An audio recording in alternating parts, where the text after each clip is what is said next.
Festivalis Vidurgirių kviečia į gamtą balandžio 10-12 dienomis.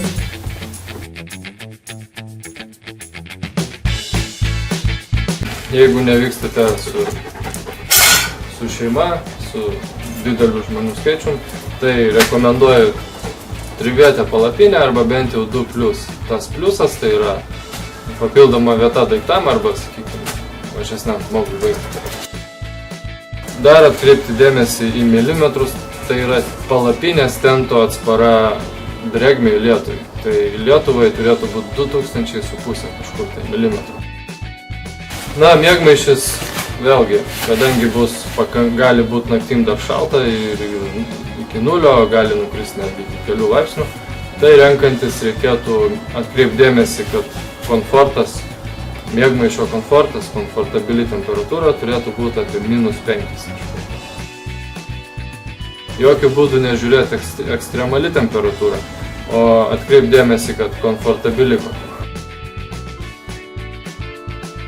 Tiesiog izoliuoja jūs nuo žemės šalčio, tai yra tarpas tarp jūsų ir drėgmės apačioje, šalčio apačioje. Na, renkantis svarbu atkreipti dėmesį, kad tas kilimėlis nesusiklotų kažkaip tai arba būtų pernelyg plonas. Galima rinktis su folijos padengimu kombinuotą, pridės šilumos. Turėtų būti keli sluoksniai, tai nakvojimui rekomenduočiau pasiimti termo apatinį sluoksnį. Tai yra ilgom rankojom aptempti sintetiniai marškinėliai, na ir kelnes, taip pat sintetinės. Toks kompleksas jį naudoti atskirai, tik miegant, kad nesudrėktų prieš tai.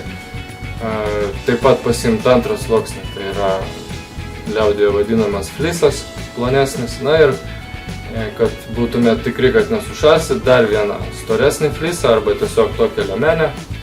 Ir be abejo neperšlampamą striukę rekomenduoju, kuri turi membraną, kad gerintų jūsų prakaitą ir apsaugotų tiek nuo vėjo, tiek nuo drėgmės. Jums svarbu sužinoti, ar toj teritorijai, kurią vykstat, yra įrengtos laužavietės. Taip vadinamos legalios, oficialios laužavietės, jos dažniausiai būna stovyklavietės, kur galima atviro ugnim kūrenti laužus. Na, jeigu tokių nėra arba jos užimtos, tai be abejo galima su savim turėti dujinės viryklėlės, kas yra labai patogu. Tiesiog galite išsivirti bet kur. Turėti indų komplektą. Geriausia, kad tai būtų puodų rinkinys. Ir tiktų tiek arbatai, tiek, sakykime, kaip keptuvė galima išsikepti.